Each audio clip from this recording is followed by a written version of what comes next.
14 जुलाई 1911 का वो दिन, जब इटली के रोम रेलवे स्टेशन पर सूरज की किरणें एक नई उम्मीद लेकर आई थी। लेकिन किसी को अंदाजा नहीं था कि वो किरणें शाम तक एक ऐसे अंधेरे में बदल जाएंगी जिसका कोई अंत नहीं है। ये कहानी महज एक ट्रेन के गायब होने की नहीं है, बल्कि ये कहानी है समय के उस क्रूर मजाक की जिसने 106 जिंदगियों को इतिहास के पन्नों से हमेशा के लिए मिटा दिया और पीछे छोड़ दिया। तो सिर्फ सवाल जो आज भी वैज्ञानिकों और तर्कशास्त्रियों की नींद उड़ा देते हैं। जरा उस मंजर को याद कीजिए जब जेनेटी कंपनी की वो आलीशान रेल प्लेटफॉर्म पर खड़ी थी। भाप का इंजन अपनी ताकत का प्रदर्शन कर रहा था और हवा में जलते हुए कोयले और महंगे इत्र की मिलीजुली महक तैर रही थी। ये कोई आम सफर नहीं था, ये उस दौर का सबसे महंगा और वीआईपी टूर था, जिसमें सवार होने वाले लोग सिर्फ यात्री नहीं थे, बल्कि वो इटली के रईस और रसूखदार लोग थे जो अपनी जिंदगी का जश्न मनाने निकले थे। ट्रेन में 3 डिब्बे थे और हर डिब्बा लग्जरी का एक नमूना था। मखमली सीटें, पॉलिश की हुई लकड़ी की दीवारें और हाथों में शैंपेन के गिलास लिए वो 106 मुसाफिर जो लोमबार्डी की पहाड़ियों को चीरते हुए एक नई दुनिया देखने जा रहे थे। ट्रेन जब स्टेशन से निकली तो लोगों ने तालियां बजाई, बच्चे खिड़कियों से हाथ हिला रहे थे और प्लेटफॉर्म पर खड़े उनके रिश्तेदार उन्हें खुशी खुशी विदा कर रहे थे। पर यह विदाई हमेशा के लिए हो जाएगी, ये खौफनाक सच उस वक्त भविष्य के गर्भ में छिपा था। ट्रेन अपनी रफ्तार पकड़ती गई, शहर पीछे छूट गए और पहाड़ करीब आने लगे।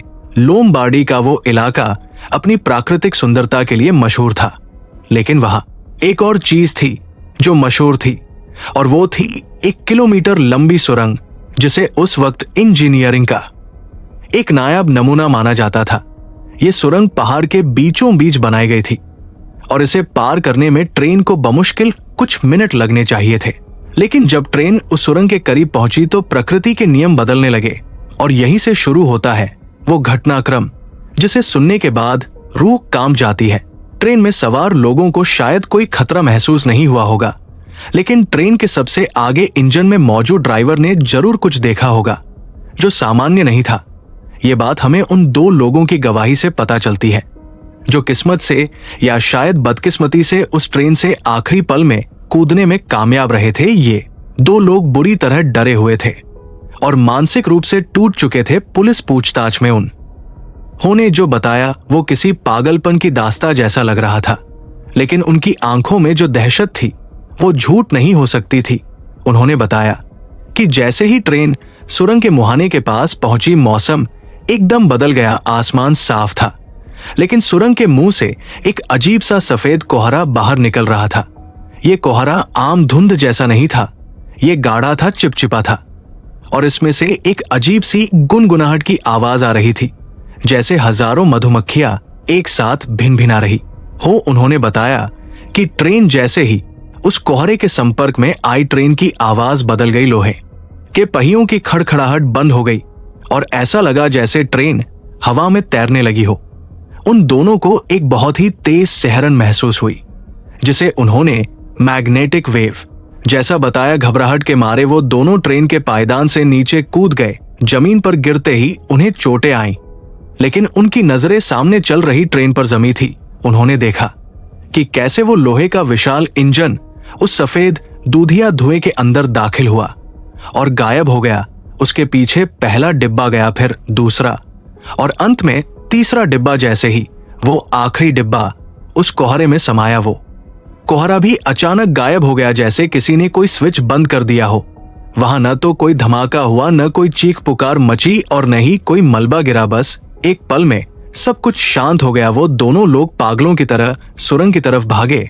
वो अंदर गए और एक छोर से दूसरे छोर तक दौड़ते रहे, लेकिन सुरंग खाली थी, बिल्कुल खाली। वहां न तो ट्रेन का कोई निशान था और न ही उन 106 लोगों का। वहां सिर्फ और सिर्फ अंधेरा था और दीवारों पर टपकता हुआ पानी। ये खबर जब बाहर आई तो पूरे इटली में हड़कंप मच गया। रेलवे अधिकारियों को यकीन नहीं हुआ कि पूरी की पूरी ट्रेन कैसे गायब हो सकती है। उन्होंने दर्जनों बार पूरी सुरंग की तलाशी ली, दीवारों को ठोका गया, पटरियों के नीचे की जमीन खोदी गई, ये देखने के लिए कि कहीं जमीन धंस तो नहीं गई, लेकिन वहां एक पेंच तक नहीं मिला। तार्किक रूप से अगर कोई ट्रेन सुरंग में जाती है तो उसे दूसरे छोर से निकलना ही होगा, और अगर वो नहीं निकली तो उसे सुरंग के अंदर होना चाहिए। लेकिन जेनेटी ट्रेन ने भौतिक विज्ञान के इस सबसे बुनियादी नियम को तोड़ दिया था।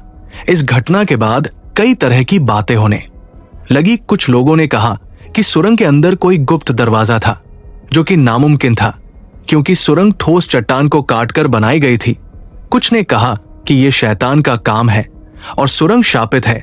जनता का दबाव इतना बढ़ा कि रेलवे ने उस सुरंग को हमेशा के लिए बंद करने का फैसला किया। लोहे के गेट लगा दिए गए और बाद में द्वितीय विश्व युद्ध के दौरान हवाई हमलों में उस सुरंग का मुंह मलबे से पूरी तरह ढक गया, मानो कुदरत भी यही चाहती थी कि वो राज हमेशा के लिए दफन हो जाए। लेकिन कहानी यहां खत्म नहीं होती। ये तो बस शुरुआत है, क्योंकि असली रहस्य ये नहीं है कि ट्रेन गायब हो गई। असली रहस्य ये है कि वो ट्रेन कहां गई, और जो सबूत सामने आए वो इस घटना को एक क्राइम थ्रिलर से बदलकर एक साइंस फिक्शन हॉरर में तब्दील कर देते हैं। ट्रेन के गायब होने के कई सालों बाद 1926 में मेक्सिको के एक इतिहासकार को कुछ पुराने दस्तावेज मिले जो 1048 के थे। यानी ट्रेन के गायब होने से करीब 66 साल पहले के इन दस्तावेजों में मेक्सिको सिटी के एक पागल खाने के रिकॉर्ड्स थे, जिनमें एक बहुत ही अजीब घटना का जिक्र था। रिकॉर्ड्स के मुताबिक में एक दिन अचानक 104 लोग मेक्सिको सिटी की सड़कों पर भटकते हुए मिले थे।